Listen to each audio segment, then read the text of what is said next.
po yung assessment na ginawa ng chair o ng committee? Kasi po, nabasa ko lang o nakita ko, Mr. Chair,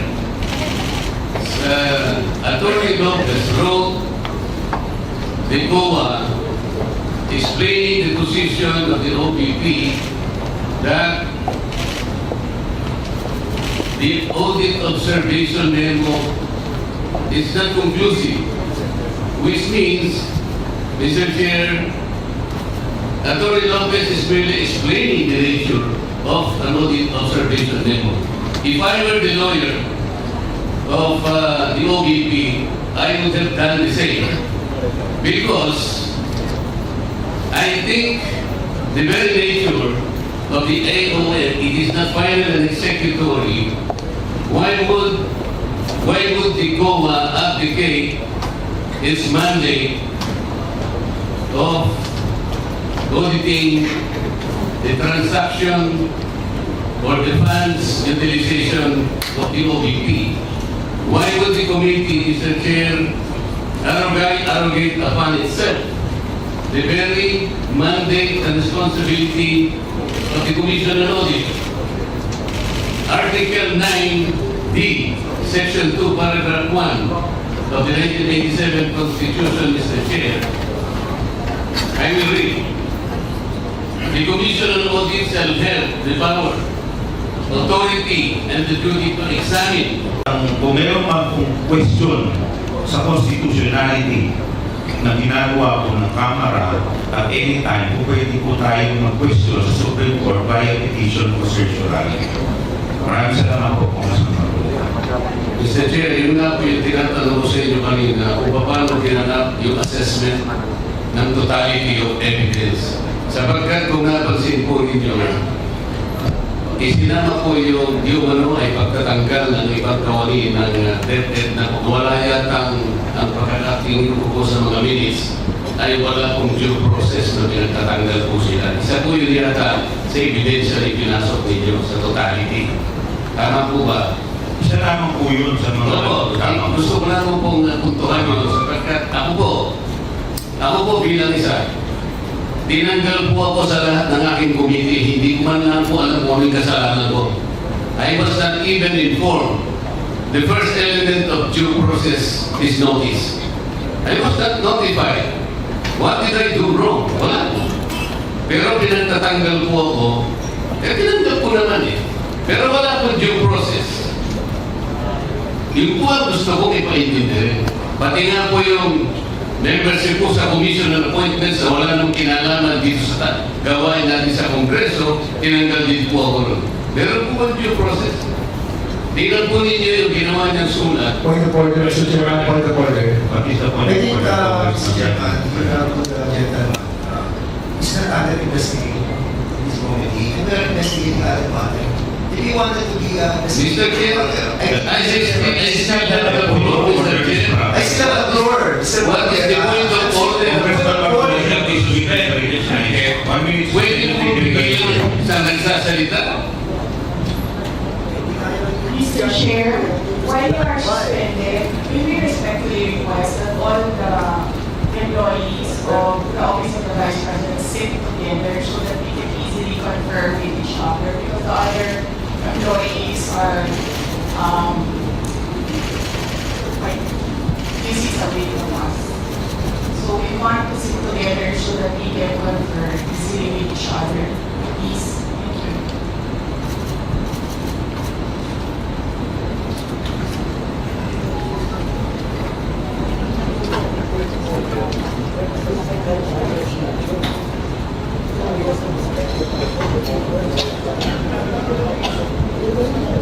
Thank you, Congressman.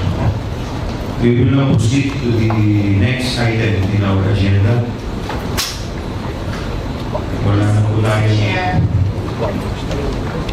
Respectfully, may I say something? Yes, Mr. Chair. Yes. Honorable Vice President, before I recognize you, would you like to take the floor? I will only recognize you if you will take your floor. Okay. Please administer the oath of the Honorable Vice President. Please raise your right hand. Do you swear that you will not do the Both of the district, Your Honors. Thank you. I have already mentioned Honorable Vice President. Yes.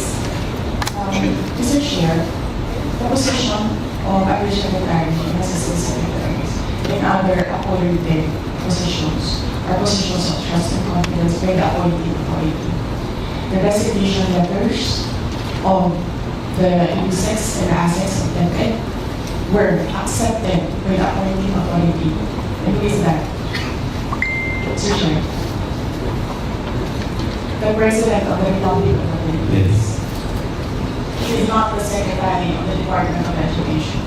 So you ask the President of the Republic of the Philippines why he accepted the resignation of the USEX and assets.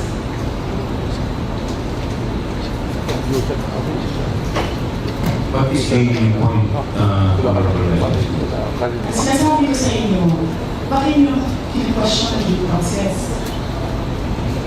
Tanungin nyo ang appointing authority, bakit niya tinanggap ang resignation letter?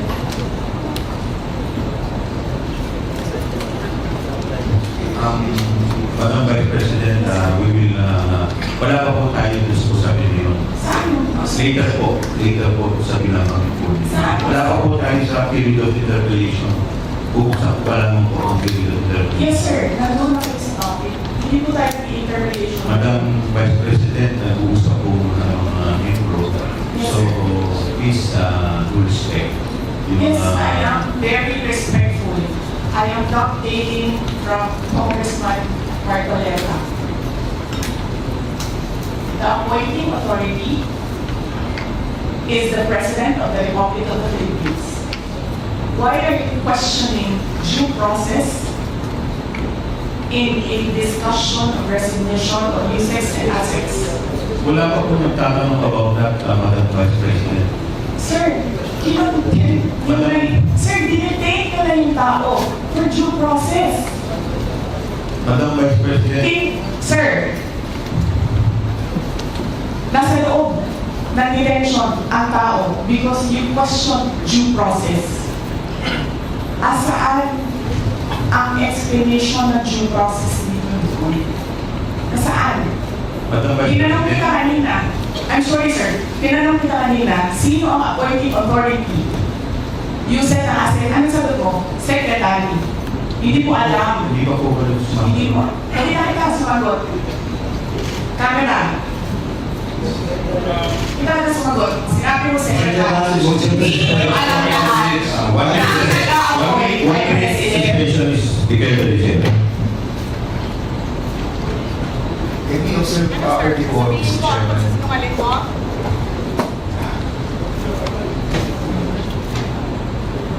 Yung dalawa?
Mr. Chair, respectfully, the personnel of the Office of the Vice President want to sit with me.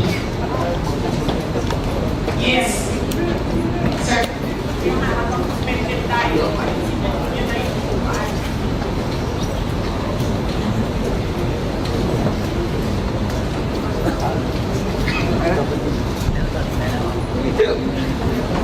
Obedient issues. Mr. Chairman? Mr. Chair. Mr. Chairman? Mr. Chair. Yes, Madam Vice Yes. President. You need to reconsider the extension of your detention because you need You asked the president why he accepted the resignation. Do not ask due process. Mr. Chairman, yes, Congressman Galvan. Congressman Ako. Chair, Madam Vice President, if you have any question so far as the actions of this committee are concerned, I think the proper remedy is for you to go to the court. Sir, I will go to court.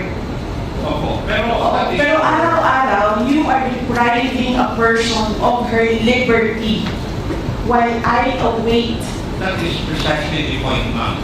If our action detaining your chief of staff is against the law, I think the proper remedy, and I think you're a lawyer, Yes, the sir. proper remedy is to go to the court. Sir, do you really want to show the Filipino people kung anong kaalaman ninyo sa batas?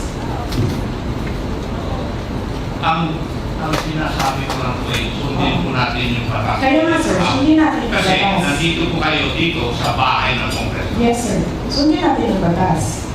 Why will you penalize, punish Yusek Lopez for an act of the President?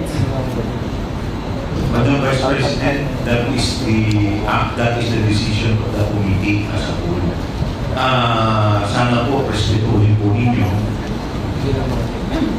Yes, sir. Kung meron pong remedy, alam naman po ninyo bilang abogado na tama po yung sinasabi ng Congressman Ako, pwede po tayo mag-file ng relief. Okay, sige sir. Tinutulungan ko lang kayo sir kasi napapahiya ang Pilipinas. Ganito ba ang House of Representatives? Tinutulungan ko lang kayo. Maraming salamat po, Madam Vice President. With all due respect, Yes, Mr. Chair, Congressman I looked at this Deputy guy Speaker. Yeah, I looked at this guy after the last comment I said about the House of Representatives. I don't think that is warranted. I listen there to make statements like that. So, Mr. Chair. Is there any objection? Hearing none, the motion is tabled. And Mr. Chairman, Yes, we Congressman need my Danford. own resource persons to address the chairman. Kasi nakawala po ng respeto sa komite o hindi po natin na-address sa chairman. Maraming salamat po. Thank you. We will now continue to the next item in our agenda. Mr. Farda, can you certify to the correctness of the liquidation reports on the use of the debt and confidential funds and in fact issue the corresponding certification? Mr. Chair, wala kami dito, walang mga point of order para sa amin. How can you ask a resource person without giving him copies? Without giving him copies? point of order. Vice President, please wait to be recognized. Give him copies. Point of order. What's the point of order of the Honorable Yes, Mr. Chair, Representative Ako is asking our resource person, why is it that the Vice President is backing? Yes, ma'am. Point of order is Pero dapat well, point of order.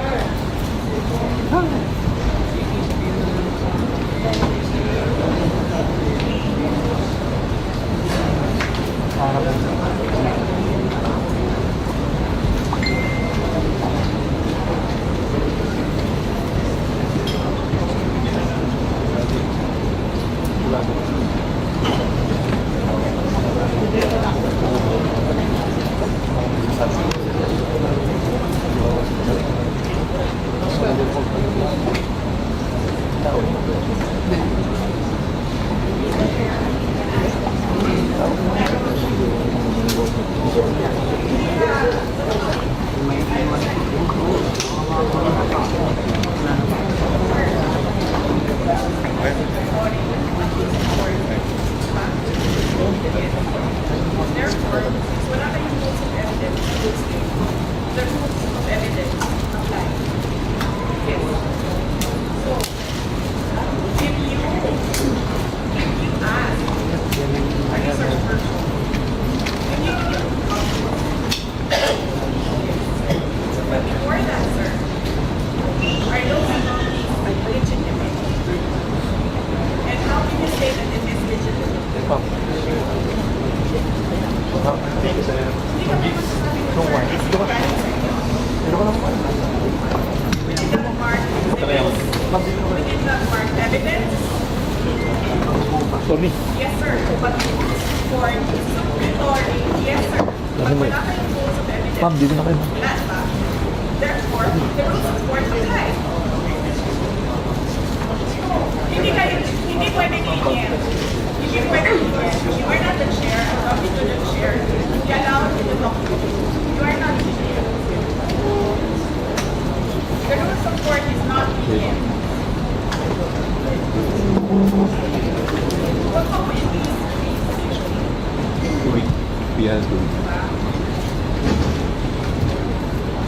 Hindi kami naka-point of order, Mr. Chair. Wala kaming kakampi.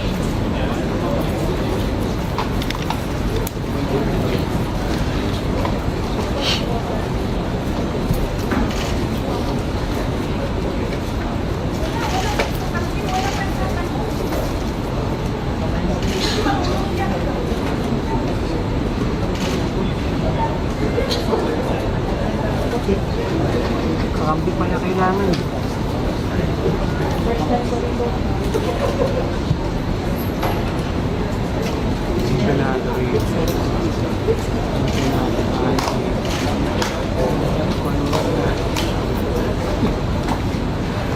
Suspending na lang ako.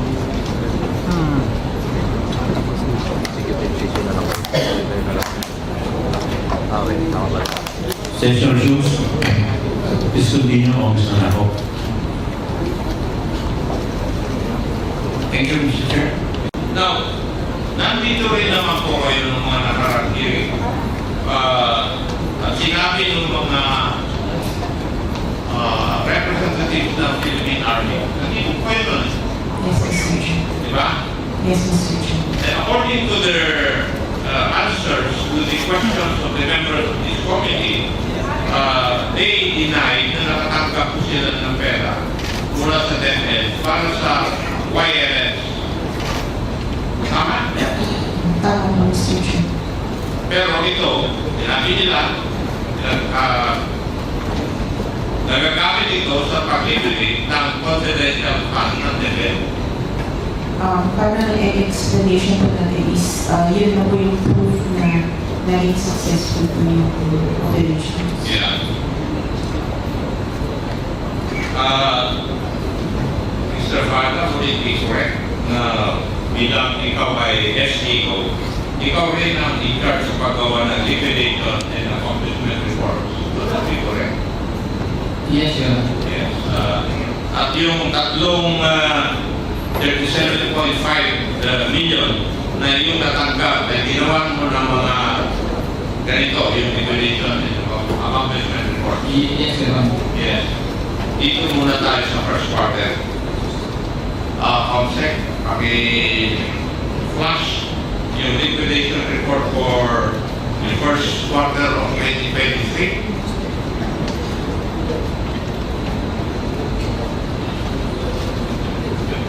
Naaalala mo po ba ito? And you're aware of this. Now, ayon dito sa liquidation report na ito, you certified na yung cash advance na 37.5 million ay ginamit para sa payment for operation MO expenses ng DepEd. Tama? Yun po ang nakalagay. Yes, Your Honor.